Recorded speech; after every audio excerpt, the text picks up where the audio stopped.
வணக்கம் ராணா வினோத். வணக்கம் வணக்கம். நல்லா இருக்கீங்களா? நல்லா இருக்கோம். நீங்கள் எப்படி இருக்கீங்க? நல்லா இருக்கேன். ஸோ நீங்கள் வெளியே வந்த உடனே மக்கள் ரெஸ்பான்ஸ் எப்படி இருந்தது? எங்கள் அம்மா உயிரோடு இருந்து என்னை பக்கத்தில் இருந்து வாழ்த்திருந்தா எப்படி இருந்திருக்குமோ அது மாதிரி இந்த அத்தனை பெண்மணிகளும் அவ்வளோ பேரும் என்னுடைய குடும்பத்தில் இருக்கிறவங்க வாழ்த்தின மாதிரி எனக்கு ஒரு சந்தோஷம் இருந்தது. எங்கள் அம்மாவே என் கூட இருந்த மாதிரி, மக்கள் என் கூட இருந்த மாதிரி இருக்குது.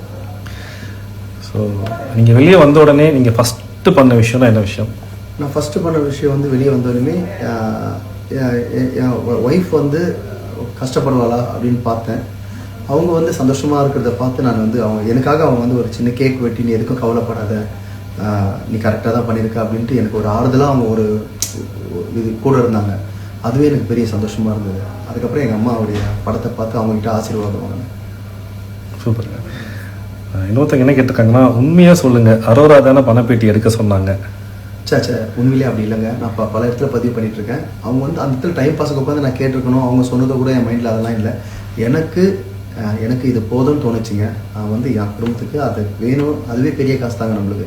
இதுக்கப்புறம் நீங்கள் அவங்களுடைய ஆதரவில் நான் இதுக்கப்புறம் நிறைய ஏதோ பாட்டு பாடியோ என் குடும்பத்துக்காக நான் ஏதோ சம்பாதிக்க போகிறேன்.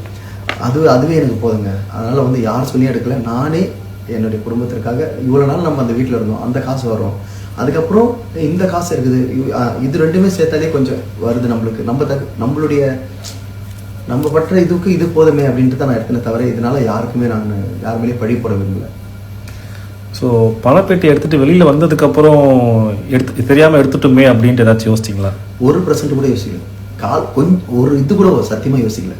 ஏன்னா அதை யோசிக்க வைக்காத அளவுக்கு எனக்கு மக்கள் அவ்வளோ பாசத்தை காட்டி ஒரு அவங்க எனக்காக அழுதுருக்காங்க, எனக்காக அவ்வளோ பேர் வீடியோ போட்டிருக்காங்க, எனக்காக அவ்வளோ பேர் பேசியிருக்காங்க. இதை பார்க்கும்போது 1000 டைட்டில் வின் பண்ண மாதிரி ஒரு சந்தோஷம் கிடைச்சிது எனக்கு. இதுதாங்க, இது போதுங்க எனக்கு. இது நான் ஒரு கலைஞனுக்கு என்ன தேவை?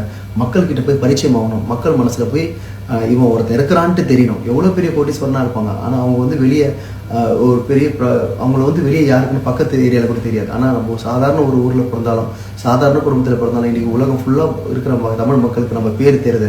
அதுவே நம்ம சம்பாரித்த பெரிய சொத்து, அதுவே பெரிய டைட்டிலாக நான் நினைக்கிறேன். அப்படி தான் நான் மனசில் இருக்கணும். பார்வை பற்றி சொல்லுங்கள். பார்வை வந்து ரொம்ப ரொம்ப ஒரு நல்ல ஒரு உங்களுக்கு பார்வை பற்றி ஆல்ரெடி மீடியாவில் இருக்கிறவங்க, நல்ல ஒரு ஜாலி டைப்பு, கள்ளங்கப்படாத பேசுகிறவங்க, இன்டெலிஜென்ட்டாக யோசிக்கிறவங்க. ஒரு சின்ன ஒரு விஷயத்தை கொடுத்து இதை பற்றி பேசுனா அவ்வளோ நேரம் பேசக்கூடிய ஒரு பெண்மணி, ஒரு நல்ல தைரியமாக பேசுகிற ஒரு பெண்மணி. அந்த வீட்டில் வந்து அங்கே நடக்கிற கேமுக்காக சில விஷயங்கள், பிரச்சனைகள் உள்ளே போய் நடந்திருக்கலாம். அதை நான் தவறாக பேசியிருக்கலாம், அவங்களுக்கு அது ஹர்ட் ஆகிருக்கலாம், எனக்கும் அவங்க பண்ணுறது ஹர்ட் ஆகிருக்கலாம். அது ஆக்சுவலாக ஒரு கேம். அந்த இடத்துல சில விஷயங்கள் நடக்கத்தான் செய்யும். வெளியே வந்த பிறகு நாங்கள் ஜாலியாக ஒன்றா பேசணும், அது ஒன்றும் ப்ராப்ளம் இல்லை. வாட்டர்மெலன் ஸ்டார் திவாகர் பற்றி சொல்லுங்கள். அவர் வந்து அவர் ஒரு நல்ல ஒரு டாக்டர், ஃபிசியோதெரப்பி டாக்டர். ஆக்டர்னா ஒத்துக்க மாட்டேன், டாக்டர். ஓகே, நல்லா இப்போ பதிவு பண்ணுறேன், சும்மா ஜாலிக்கு சொன்னேன். அவரும் வந்து ஒரு நல்ல ஜாலியான ஒரு கேரக்டர். நம்மக்கிட்ட ஒரு சக கண்டஸ்டண்ட்டாக உள்ளே வந்தார். 2 பேர் சேர்ந்து ஏதோ மக்களை கொஞ்சம் மகிழ்ச்சோம். அதுக்கப்புறம் அவர் எனக்கு ஒத்துழைச்சிருந்தா இன்னும் நம்ம நிறைய மக்களை சந்தோஷப்படுத்திருக்கலாம். இன்னொரு விஷயம் என்னன்னா, அந்த இடத்துல திவாகர் மட்டும் தான் இருந்தால் பண்ணியிருப்போமோ காமெடி அப்படிலாம் இல்லை. நம்ம எங்கே இருப்போம், எங்கள் ஏரியாவில் பிறந்த வரைக்கும் நம்ம இருக்கிற சுற்றி இருக்கிற பசங்க எல்லாமே என்ஜாய் பண்ணுவோம், ஜாலியாக இருப்போம். அது மாதிரி வந்து அங்கே திவாகர் சார் இல்லைனாலும் அந்த இடத்துல நான் என்னால் முடிஞ்சது என்ன காமெடி பண்ணணுமோ அங்கே வேற யாருன்னா வச்சியோ இல்லை பண்ணியோ நம்ம அதை பண்ணியிருப்போம். அது மாதிரி வந்து அவர் இருந்தது ஒரு கண்டஸ்டண்ட்டாக இருந்தது, சக கண்டஸ்டண்ட்டாக தான் நம்ம அவரை பார்க்க முடியும். உங்களுக்கு பிடிச்ச டாஸ்க்னா எந்த டாஸ்க் சொல்வீங்க? எனக்கு பிடிச்ச டாஸ்க் வந்து அந்த வெத்திப்பட்டி வச்சு அந்த பவுலில் போட்டது, அதுக்கப்புறம் வந்து அந்த நெட்டு இதெல்லாம் வச்சு பண்ணோம், அப்புறம் டம்ளர் அடுக்கிறது, அதுக்கப்புறம் அந்த ஃப்ளிப் பண்ணுறோம்ல பாட்டில், அது பண்ணது எனக்கு வந்து அதை பார்த்தோன்னே நல்லா எனக்கே ரொம்ப பிடிச்சிருக்கு. பிக் பாஸ் வீட்டில் உங்களுக்கு மறக்க முடியாத ஒரு மெமரிஸ்னால் எது சொல்வீங்க? மறக்க வேண்டிய ஒரு மெமரினா எது சொல்வீங்க? மறக்க முடியாத மெமரிஸ் வந்து ரொம்ப நாளைக்கு அப்புறம் பார்க்காத என் குழந்தைங்களை அது உள்ளே பார்க்கணுன்னு நான் நினச்சேன். டிவியில் வந்து எல்லாருக்கும் என் மனைவி தெரியணும், என் மகள் தெரியணும், என் ஒய்ஃப் வந்து மீடியாவில் இருக்கிறவங்க, அதான் மீடியானா இது விஷுவல் கம்யூனிகேஷன் முடிச்சிருக்காங்க, அவங்க அதை சார்ந்து அவங்க வந்து தெரியணும் அப்படின்னு. இவ்வளோ நாள் நம்ம வீட்டில் இருந்துட்டோம், வீட்டில் ஃபேமிலியோடு இங்கே வந்தோடனே நம்ம அவங்கள மக்களுக்கு பரிச்சயமாக்கணுன்றது ஒரு நினைவு. அது பிக் பாஸ் வந்து முதல்ல எனக்காக பாட்டு பாடுனது. ஹாப்பி பர்த்டே டு யூ பாட்டு பாடினாரு, எனக்கு நிறைய பேசினாரு. இதெல்லாம் மறக்க முடியாத நினைவுகள் எனக்கு. பிக் பாஸோட அனுபவம் உங்களுக்கு எப்படி இருந்தது? நீங்கள் முதல் நாள் உள்ளே போகும்போதுலேருந்து கடைசி வரைக்கும் நீங்கள் இருக்கும் போது உங்களோட அனுபவம் எப்படி இருந்தது? அனுபவம் என்னன்னா, இத்தனை நாள் என் ஃப்ரெண்ட்ஸுங்களை விட்டு எங்கள் ஊர் மக்கள் எப்பவுமே கலகலகலன்னு இருக்கிற ஒரு ஏரியா, ஒரு சுற்று வட்டாரத்திலே இருக்கிற ஒரு ஆள். அதுக்கப்புறம் ஆஃப்டர் கல்யாணம் ஆகிட்ட பிறகு வந்து என் ஒய்ஃப் கூட இருந்திருப்பேன், என் குழந்தைங்க கூட இப்படி இருந்துட்டு உள்ளே போகும்போது டோட்டலாக வேற ஒரு விஷயமா மாறிச்சு. தனிமையிலே இருக்கிற மாதிரியோ, அப்போ குழந்தைங்க உடம்பு சரியில்லாத விட்டு போயிருக்கிறோமே, அதெல்லாம் ரொம்ப இருந்தது. அது போக போக போக நானே பாத்ரூமில் போய் அழுதுருக்கேன். அதுக்கப்புறம் வெளியே வந்து சிரிப்பு காட்டியிருக்கேன். அங்கே இருக்கிறவங்க எல்லாருமே என்னுடைய அக்கா தங்கச்சியா, என்னுடைய அண்ணனா, ஃப்ரெண்டா, அப்படி நான் எனக்கு வடிவம் வச்சுக்கினேன் அந்த வீட்டை. இது என் ஃப்ரெண்டு, நம்ம ஏரியா பையன், இவன் வந்து அது மாதிரி கமருதீன், அது பிறகு அமித், எப்ஜே, இவனுங்களாம் நம்ம ஏரியா பசங்க, என் கூட இருந்த பசங்க. அது மாதிரி கனியக்காவை, எங்கள் அக்காவை பார்த்தேன். அந்த மாதிரி நான் ஒரு ஃபேமிலியாக அமைச்சிக்கணும் உள்ள. அதனால எனக்கு சரியா. வினோத் அண்ணா, ஏதாவது மூவி அப்டேட் இருக்கா? மூவி வந்து கண்டிப்பாக வந்து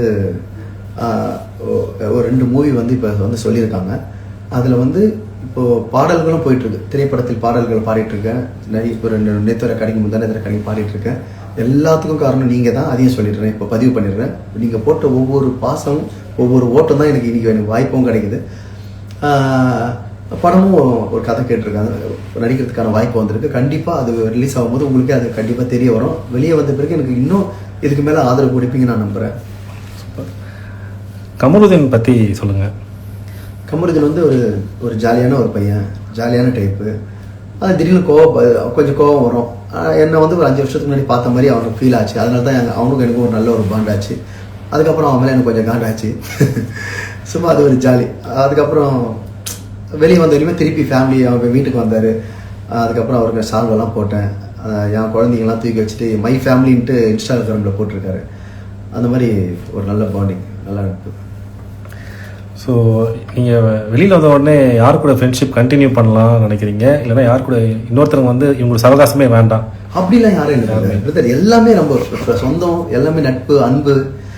யாருங்க நம்ம இருக்க முடியும்? அது ஒரு இடம் போனோம், ஃபுட்பால் ஆடுறோம், ஒரு கிரிக்கெட் ஆடுறோம், திடீர்னு அவுட் இல்லை கவுட் இருந்து கத்திக்கிறோம், வீட்டை வந்து திருப்பி ஒன்றா பேசிக்கிறோமா, அது மாதிரி ஒரு கேமுங்க. அது வெளியே வந்தோடனே அதே இப்போ கனியக்கா, எஃப்ஜே, பிரவீன், அமித், கமருதீன் எல்லாருக்கூடையும் நான் பேசணும், எல்லாருக்கூடையும் பழகணும்னு ஆசை தான். அவங்க எனக்கு அப்படி இருக்குது. ஆமாம், அவங்களுக்கு எப்படி இருக்குன்னு தெரியல. சாண்டி மாஸ்டர் என்ன சொன்னார் அப்படின்னு கேட்டிருக்காங்க.